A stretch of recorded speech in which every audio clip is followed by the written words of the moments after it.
बिल्कुल सब अच्छा है। ये सर आपको मसला चाहिए होता है, बुरी खबर आपके लिए ये है कि मसला कोई नहीं है।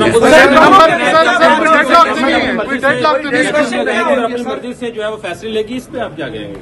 आप पहले पढ़ लें, जुडिशल कमीशन ऑफ पाकिस्तान 18वीं तरमीम से चल रहा है।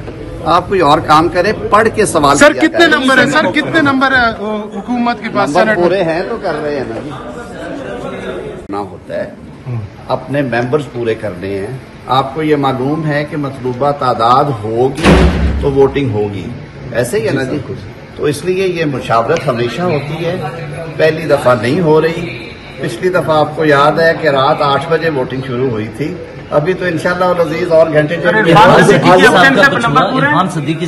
सही है ना जी।